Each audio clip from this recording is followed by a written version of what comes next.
happened this week, right? I mean, we've had already with Ukraine and Russia, but we all know the massacre that happened in Israel. And one of these things is when these things just seem so bad, we have to, I think, sometimes reflect that it's easy to get into that negative mindset. And that is reality too. But oftentimes, the reality of the precedence of humankind that is good, that is peaceful, gets forgotten. And I'll talk a little bit more about it in a little bit, but we have a tendency, I think, to sometimes be better, unfortunately, from learning from our failures than learning from our successes. And I'll explain what I mean by that in a little bit. But I call today's talk, Peace is the Holy Land. Because if you look at all three Abrahamic religions that look at Israel as their holy land, which is Judaism, Christianity, and Islam. Now, Islam also has Saudi Arabia as part of its holy land. But all three of them, their end conclusion, what they are trying for, is peace. I asked Melissa today, thank you so much again for doing those songs. I specifically asked for those songs, and many of you probably are like, I've never seen these songs before. And that's what they said, oh, these are different, these are new. And I'm like, actually, these are very old. These were songs I learned when I was 5 years old at Unity of Auburn at the State Theater. So these are very common songs we had then. Haven't been back for over 40 years, but very common songs at the time. And they both derive from the Bible. Gospel in One Word of Love, that's actually kind of a fairly traditional Christian song. And The Vine and Fig Tree comes from the Old Testament. And I won't spoil the song later, but it also comes from the Bible. So, but I won't say anything else. So you can see there is peace in the Bible. There's also parts about war. I mean, we can find whatever we're almost looking for sometimes because of how it was written over time and by people, I think, through their feelings of God at the time. But they all have focused, at least at some point, on peace. And so peace is the Holy Land, not just peace in the Holy Land. Now, I wanted to share also a little bit of a background about myself. You probably know, yeah, he's into neuroscience, he's into education, he's into technology. And my sister for 10 years lived in Israel. So she now, with her husband, lives in Loomis. So if you're worried about them, they're okay. And their family actually lives in Nazareth. Yes, that Nazareth, the Jesus of Nazareth. And their family, which is interesting, Nazareth is not, like most of Israel, a Jewish city. There's another Nazareth called Nazareth Elite, which is above Nazareth. But Nazareth itself is mostly an Arab city, partly Arab Christians and partly Arab Muslims. My brother-in-law is an Arab Muslim. And he is actually he's actually an Israeli citizen. Okay, he's not. He would be the same as a Palestinian. And in fact, many of those who are there, they don't say, we're not even Arab, we're the Canaanites. We've been here, we're not from Saudi Arabia. But that's a different topic for a different day. And I will tell you, I am so blessed to have my brother. He is such a good person. He's proud to be an Israeli. He isn't always proud of what Israel does, and I think people can say, hey, there's certain things we don't like about Israel doing without being anti-Semitic, without being anti-Israeli. I will ask this, I'm not going to get political, but can everybody in here says that every president of the United States, you agreed with everything they did? No, no way, right? Doesn't mean we're anti-American. I'm proud to be an American, right? I'm sure everybody else is, even if we haven't always agreed with whoever was running the country kind of at the time. So he is proud to be an Israeli citizen because he says, Israel is one of the few democracies in the Middle East, even if he hasn't always agreed with everything. And I'm sure right now he's in a lot of pain for what's happening on all sides because he has many good friends who are Jewish and many good friends who are Muslim. And it's painful. But while they were living there, I studied a lot about Israel. And I don't want to go into that part too much today, but I will say a few tidbits because a lot of the things we tend to get through the talking heads on TV is not entirely true. People say, oh, they've been fighting for millennia. And that's not entirely true. I'm not going to say we're best of friends, but first of all, Islam, the Prophet Muhammad, he only was able to do what he did because he moved to Medina, which was a Jewish city. And it was the Jews who were there who actually did convert to Islam with him, but he started the whole thing. They were all pagans in Mecca. And he rose up with them, and that's why Judaism is so incorporated. In some ways, Judaism is more incorporated into Islam than it is into Christianity because it was the Jews who helped him out. He also brought in some Christianity. In fact, there's more mentions of the of Mary in the Quran than there is in the Bible. Kind of interesting. So we kind of forget that they actually incorporate a lot of the same things that we talk about. And once the Arabs rose out of what's now Saudi Arabia, and they weren't even called Arabs at the time, I don't think, but when they came out, and I'm not going to say this was good, they were a lot like Genghis Khan. They just rode on their horseback and just conquered much of the Middle East. That's how Islam spread. But traditionally, the lands they conquered, the Jews who were there were treated better historically than Jews were treated under the Christian countries in Europe. So there hasn't been, I'm not saying they were great friends, I'm not saying there weren't things where there were conflicts, and I'm sure there were massacres.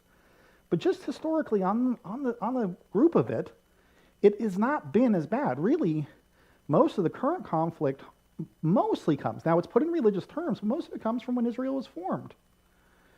And I'm not going to get into the politics of that. I have differing views on it.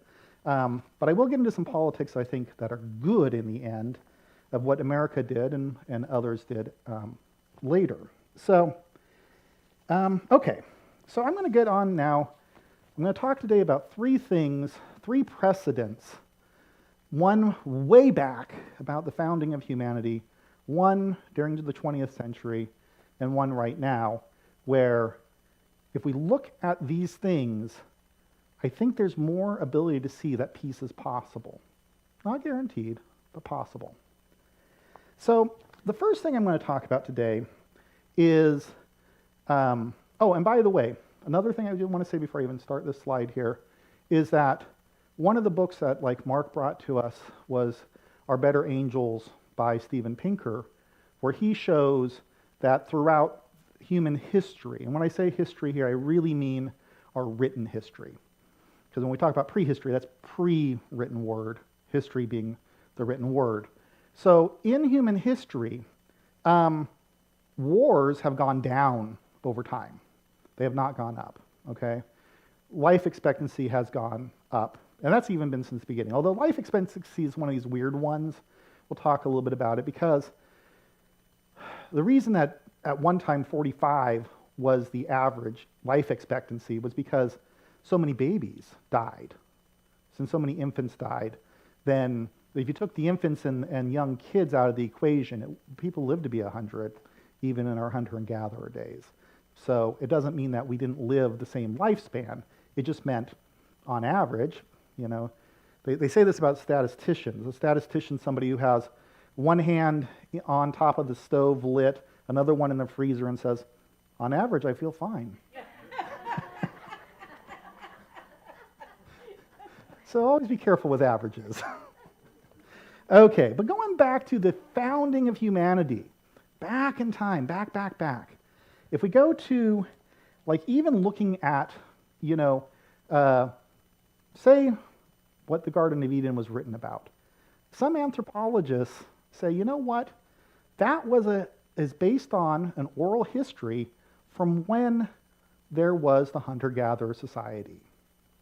And there's a lot more evidence now that hunter-gatherers actually lived pretty good lives.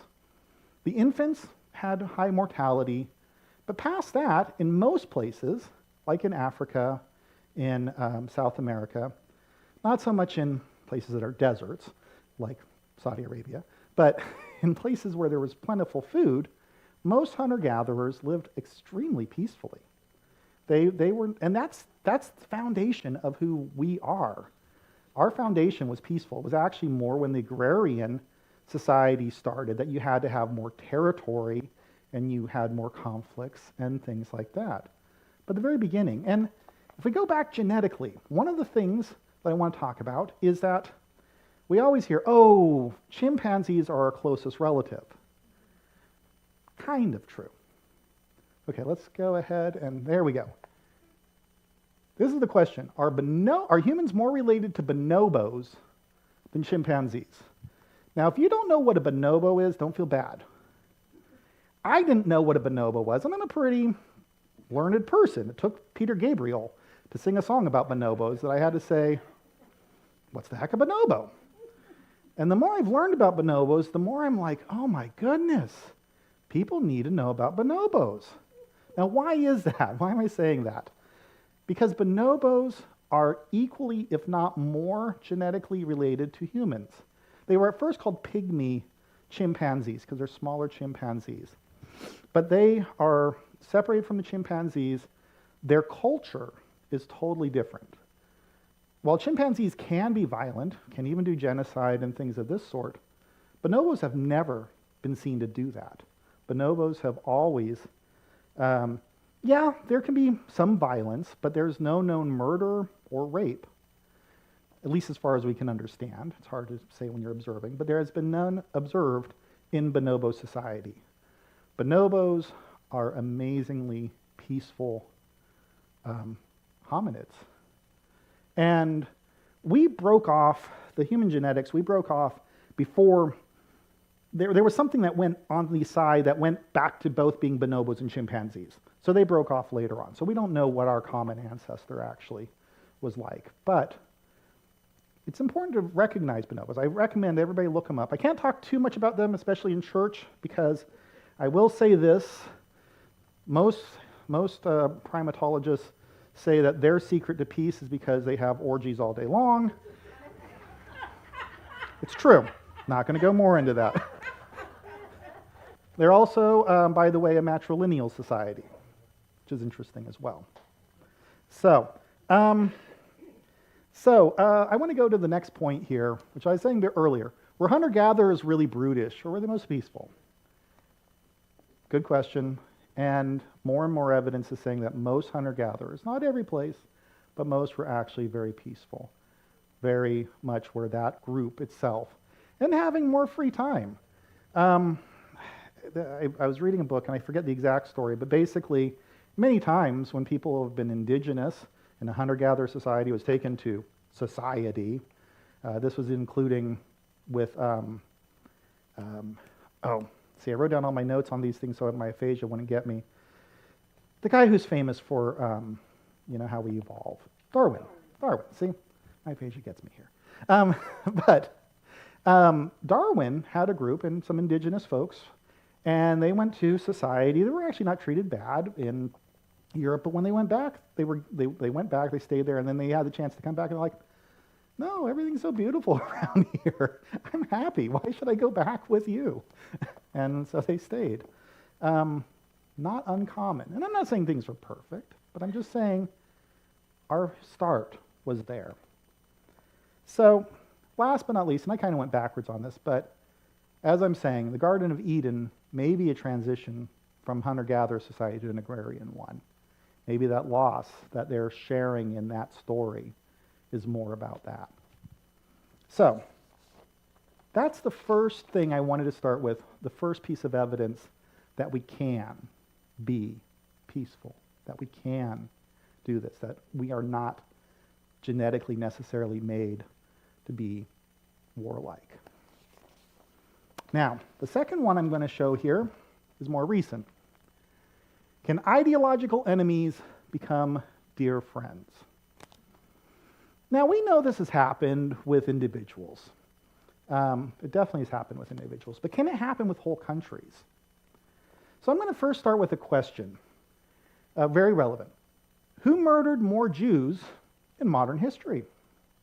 Was it German Nazis or Islamic extremists? German Nazis, by a bunch, by a bunch. Now, with that being said, right now, who is now a staunch ally of Israel? Look in the news. Germany killed more Nazis. I mean, not more Nazis. In the end, that happened too, but killed more Jews than any other group, ideological group, ever, at least in modern times. We don't know so much historically. And yet now we have had a world transformed where Germany is an ally of Israel. They're supporting Israel. Now, I think Germany, honestly, from my perspective, is also a little bit more balanced than in the United States because they also recognize things with the Palestinians. But they're not like at hate. Israel's not going and saying, oh, Germany, we hate you, we're going to fight you, or we need to watch out for you coming in and invading us. They're not, because Germany's helping. Now, this is because a lot to do with the Marshall Plan, which unfortunately is not taught as much in schools. People forget about. But Marshall was General George C. Marshall, right? He was the Army's chief of staff. So you know how you have the Joint Chief of Staff, right? To that, who talks to the president being the commander-in-chief of the United States. He was very much into World War II. I mean, this is a military leader. And it's actually oftentimes the military leaders that in the end are the ones who realize. I mean, look at even what Eisenhower said afterwards about the industrial complex. It's oftentimes our military leaders who realize how much they are having, how many people die for these things. And so Marshall really saw, along with others, and he convinced the president that we needed to not just do what happened after World War I, right? Basically, after World War I, Germany got defeated, the French and the English and the Americans, but we kind of became kind of out of it. And then they all said, oh, you know what? We have to have reparations. We have to have Germany pay for what they did. And that ultimately kind of bred into World War II. It bred that same type of extremism that came from Nazism. And I personally see parallels today of this happening. So Marshall said we need to rebuild them. We need to forgive. Not forget, but we need to recognize that it's the people there are not these ideological Nazis. Yes, they were following Nazism.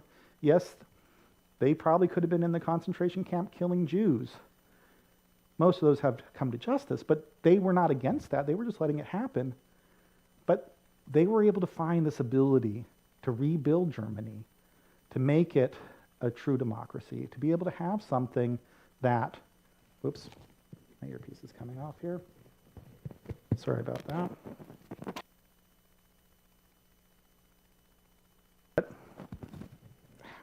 Oh well, might not look good on me, but at least it's on me at the moment. So, being able to rebuild Germany into being something that is now an ally of the United States, an ally of Israel, despite everything that happened. So, if people tell you, oh, you know, this could never happen, I don't see a clearer example. And it's not that long ago that this happened, that we were able to build peace. Now, every conflict's different. I'm not saying it's easy to do that, but if you look into it, all the things people raise as being problems today, those same problems are happening there. You still had extremism. In Japan, it wasn't called the Marshall Plan, but it was the same basic thing. We rebuilt Japan. There were still kamikazes trying to kill Americans in Japan after World War II. But again, who's now a staunch ally of the United States, who's a very peaceful country? Japan. This can happen. So, last but not least, I want to show something. I just heard this on Friday. So a rabbi and an imam walk into an NPR interview. So I want to show this interview. This was between Imam Mohammed Herbert and Rabbi Sharon Bruce. And before we get to the interview, I will say this. I don't think this rabbi and imam, represent all of Judaism. I mean, many Jews do not have female rabbis. I think these are probably more progressive groups. But with that being said, I want you to listen to this conversation to see what's possible, to see what is happening, at least with certain groups. Okay? So if we can go ahead and play that there. Events in Israel and Gaza over the last week has brought grief and pain to many Jews and Muslims in the U.S. Hamas launched its surprise attack last Saturday, and Israel's retaliation is still unfolding. This is a time when many people turn to their faith and their community. So we've invited a rabbi and an imam to share how they are counseling their congregations here in the States. Imam Mohammed Herbert is a resident scholar of the Islamic Center of Johnson County, Kansas. And Sharon Brous is senior rabbi and founder of IKAR, a Jewish congregation in Los Angeles, California. Good to have you both here. Thank you, Ari. Absolutely a pleasure. Thank you for having us. What will be the message that each of you give to your congregations as people gather to pray together this weekend? Imam Herbert, your holy day is today. Why don't you begin? Yeah, I think when we speak about a message, I think you elaborated it so eloquently when you mentioned that a lot of people turn to faith when they're looking for answers, when they're looking for that guidance in life, that light. And for our sermon today, what we've prepared is kind of a reflection piece, taking an opportunity to reflect on our lives internally, and then to think about how it is that we will respond externally, right? Faith without action is absolutely useless, and action without faith is misguided. And so when we speak about an internal response to how it is that we internalize everything that's happened, one of the key things that I hope for my community to step away from the sermon with is understanding that there's pain on both sides, right? Allah subhanahu wa ta'ala, or God Almighty, He mentions in the Quran in chapter 3, in verse number 140, إن يمسسكم قرح فقد مس القوم قرح مثله وتلك الأيام نداولها بين الناس وليعلم الله الذين آمنوا ويتخذ منكم شهداء. That if you have suffered injuries in the battlefield, understand that the opposition has suffered injuries and pain as well. Rabbi Brous, what is your message going to be this weekend for your congregation when they gather for Shabbat services? What I've been focusing on all week since the moment that we heard about this attack on Shabbat, which was also the holiday of Simchat Torah, last Saturday, a day in which we are commanded to experience joy as a Jewish people. So there was an added heartache that it happened on this holy day. I think the first role of a pastor in this moment is just to create sacred space where people can grieve together and hold an uncomplicated sorrow with one another. I also see the pastor's task as offering some kind of moral clarity, which in this case means both repeating again and again that there is no justification for crimes against humanity, that the rape, kidnapping, murder of innocents is never justifiable. And I also need to remind my community that Palestinians are suffering terribly also now and will continue to in the days ahead.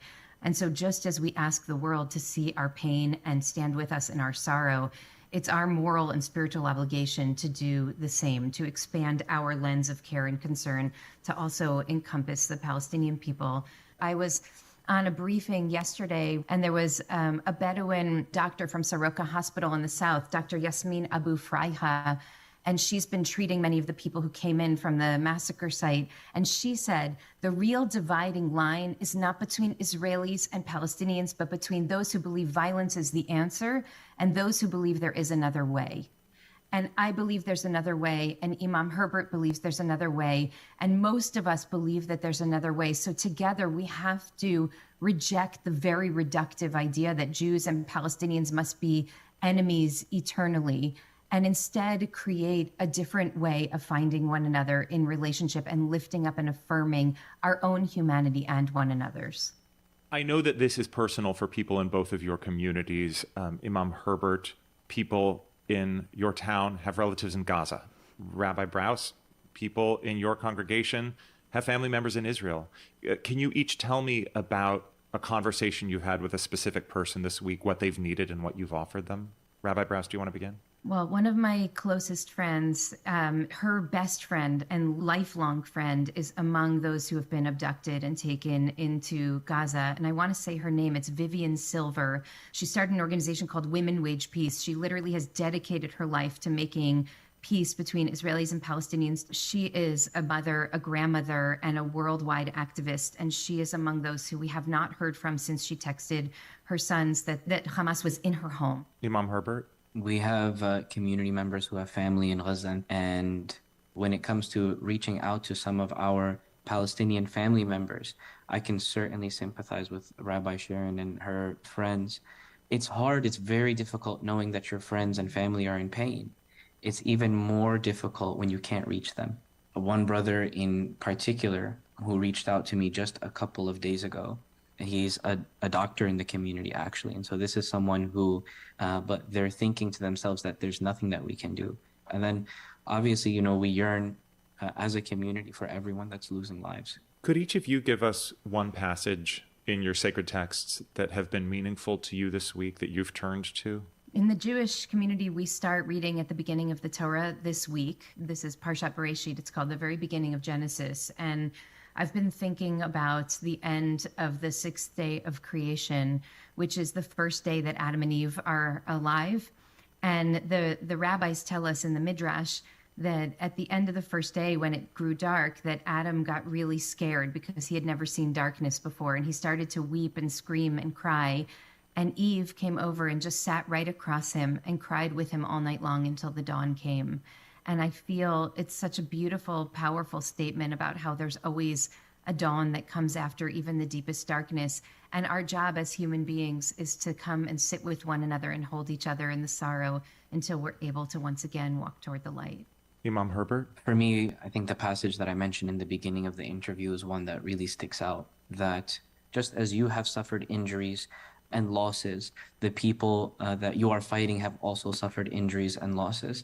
And I think during times like this of extreme loss, it's easy to lose sight in God. It's easy to take the easy route out or the scapegoat route out and to say something like, how can a God of mercy allow something like this, right?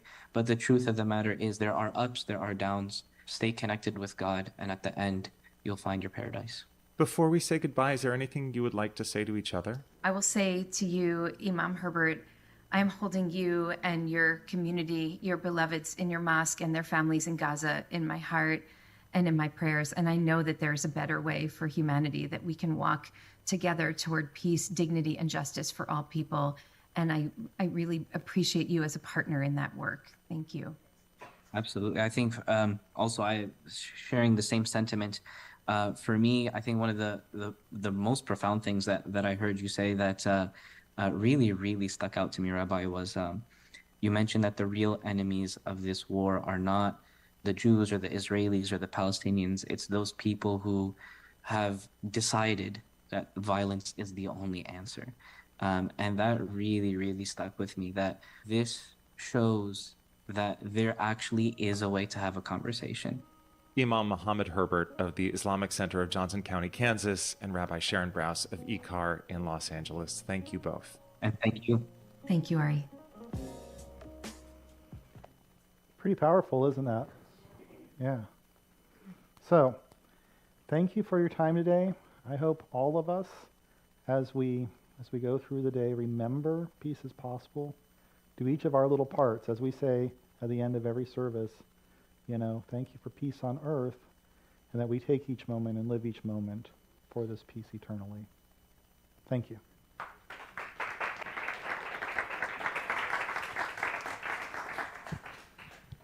Thank you, Jacob. For the first time all week, I have some hope. Okay. Let's take a minute now, and as we prepare for this time of meditation, I invite you to relax and close your eyes. Breathe in deeply 3 times, in and out, and in and out, and in and out. Now let your breath return to normal. Be aware of your surroundings, the feel of the air on your skin, the noises in the sanctuary, and the feeling of your breath moving in and out of your body. See an image of Earth as if you were seeing it from the space shuttle. As you gaze upon it, see it begin to glow and shimmer with light radiating in white rays from its core. Now picture that light entering you through the top of your head. Feel it warming your body as it moves from your head down through your face, into your shoulders, torso, pelvis, legs, and toes. As you feel it leaving your body through your feet, notice that it anchors you to the earth and holds you safe. This is the light of God's love, the love that brings peace to you. As you feel the presence of that love, let the light radiate out from you and envelop us present here today. Now feel it radiating beyond this place into the community, the country, and the world. Feel the power of all those meditating with you throughout the world. Feel the power of the peace generated by this collective manifestation of God's love.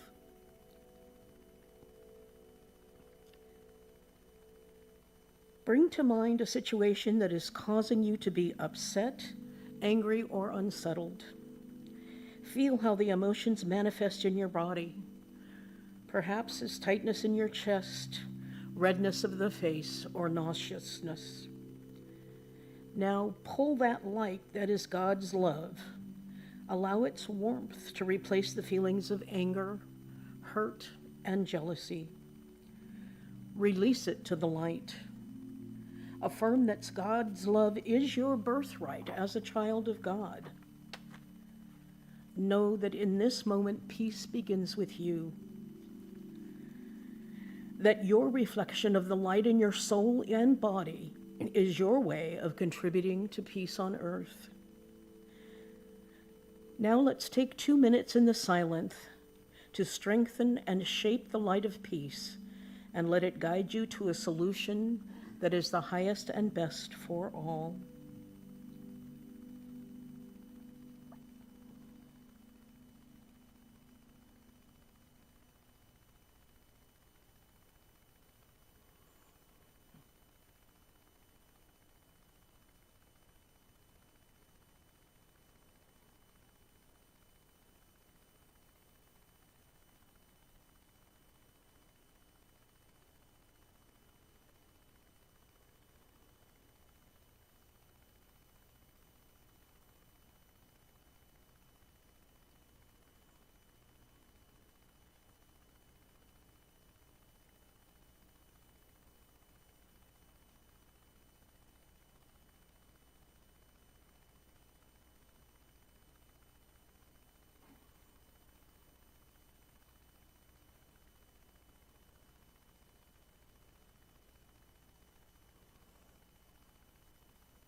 As we bring this time of meditation to a close, be reminded throughout the week that the presence of God's love provides the means to inner peace. This light is at your beck and call. Call on it immediately when a situation arises that seems to rob you of your peace. Breathe slowly, and visualize the earth radiating God's love from its core. Let this light be your ticket to peace on earth. and so it is. Amen.